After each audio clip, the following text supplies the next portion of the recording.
vision by any government must have youth as its center, because the country does belong to you. So involvement of youth in leadership and governance is very critical. You bring a different angle. You bring issues that basically speak to your generation, which is the youth. You bring innovation. You know, when we talk about innovation and this space that we talk about nowadays, especially in technological development, it is the youth who are drivers in this space.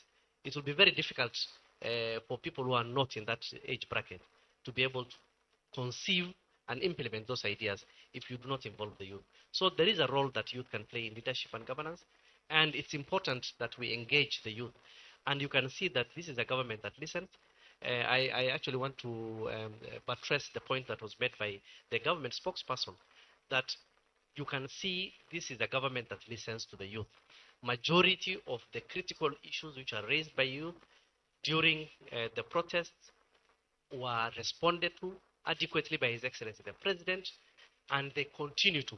In fact, this forum that we're having is as a result of the government listening to the youth. So that we are asking you, what else can you tell us?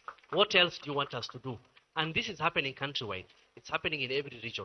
And I was telling the Secretary General that even after the youth, can we have another session again in Garissa for the other sectors of the demographics, so that we can make it all participatory, we can make it all inclusive, so that all the voices of the different demographics of the Republic are heard, and this then feeds into the policy interventions that the government makes.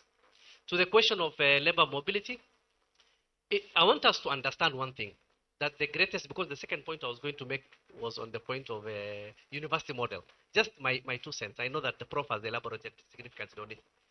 The greatest asset of this republic is our human capital.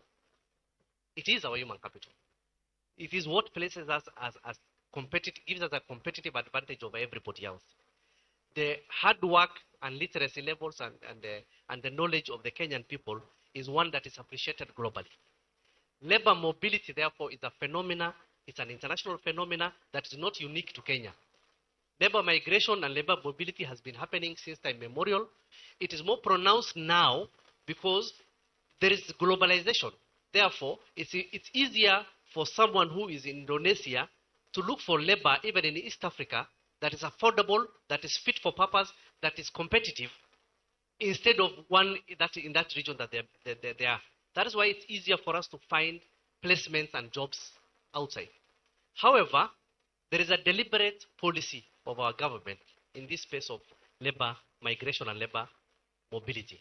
That is because it is one of the solutions that we want to give in as a solution to unemployment. And the Prof talked about the strategic intent of our plan. And His Excellency the President underlines jobs, jobs, jobs, and elevation of unemployment, reduction of unemployment. That becomes a center space on every policy intervention that we make as a government.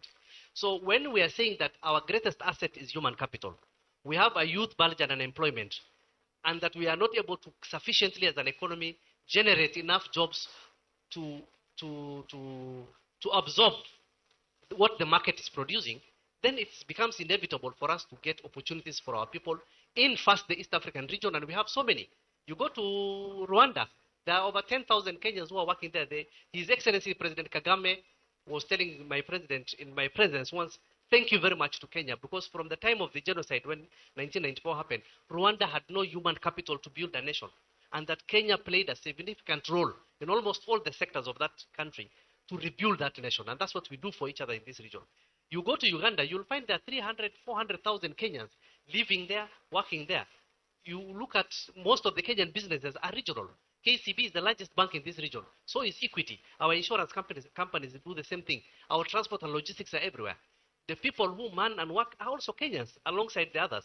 So it gives us an opportunity to create employment for our people, and because of the value that we attach to the human capital and our education level.